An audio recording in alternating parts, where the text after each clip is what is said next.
start off, Sadhguru, by asking you that you probably are the biggest multitasker that I have met in my life. You are into sharing wonderful things with people, millions of people, and you find the time to play golf, and you ride a motorcycle like a champion. I don't know what all you do. How do you manage your time? That last thing was not a good thing. I don't know what all you do, not a good thing. No, that is a sense of amazement. And there are people who are very busy people, and so we believe we are very busy people. We would like to know as to how you manage your time and what is the kind of advice you would like to give us so that life beyond work is a lot more meaningful, at least a little more meaningful than what we lead, a little closer to the kind of meaningful life that you lead. From what I observe from people,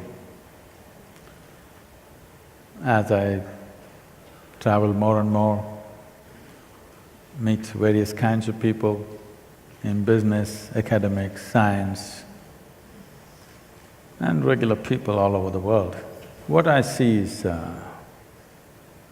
most people in the 24 hours that we have per day, they're more preoccupied than busy. That is, their own thoughts and their own emotions are such a big issue that most of their time is spent dealing with that. They may be working, but in their work, a lot of struggles are within themselves. If you are in any kind of sport or any creativity, you would know that a little struggle means your ball will go somewhere else, your ragam thalam will go somewhere else, your painting will go somewhere else, nothing will happen properly.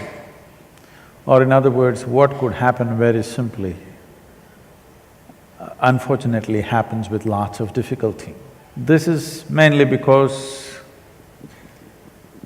they have been given a phenomenal gadget or a phenomenal machine, which is the human mechanism, above all, a phenomenal dimension called the mind.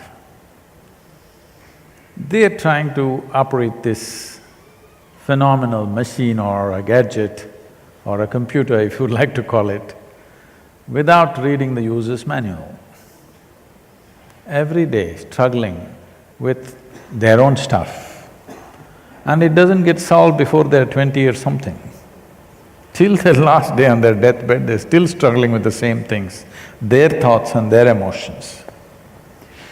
If they learn to sort this out very early in their life, I'm sure they can work half the number of hours that they're working and be a lot more productive than the way they are right now. My effort is to bring this possibility to people's lives, that you can live life with ease, not with struggle. One thing is, when we say work, it's many young people, wonderful people who are getting recognized for whatever wonderful things they have done, leaving them apart, but generally work means always been… people have been taught that they must work hard. Nobody told them they must work joyfully. Nobody told them their work should be an expression of their joy or their love. They have to work hard. If you work hard, life will be tedious. How else will it be? You will do something hard only because you don't know how to do it. If you know how to do it, you would do it with ease.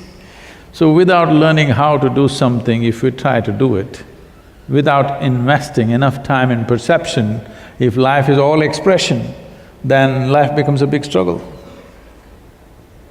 Most people are not doing anything except earning a living, maybe reproducing and dying one day. Nothing more. They may believe they're doing many things, but this is all they're doing. Eating, sleeping, reproducing, dying one day. That is such a big fuss. Every other creature is able to do this, from an earthworm to an insect to anything and anything. Everybody is doing this. They all earn their own living, they eat, they sleep, they reproduce and they die. With 1/1,000,000th of our brain, they're able to do it. With this big brain, human beings are struggling not with the things that they're doing, they're struggling with the brain itself.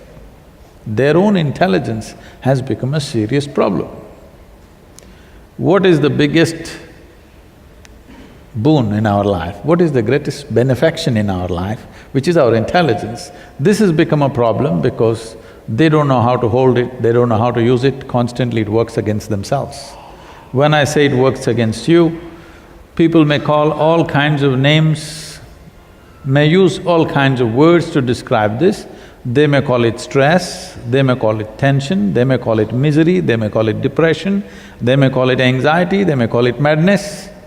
Essentially, it's your intelligence turned against you. Your intelligence is not working for you, it's working against you.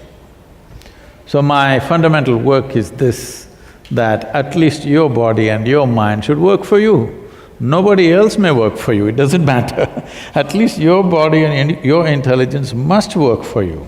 If this one thing happens, you living blissfully, gracefully, effectively is a natural consequence.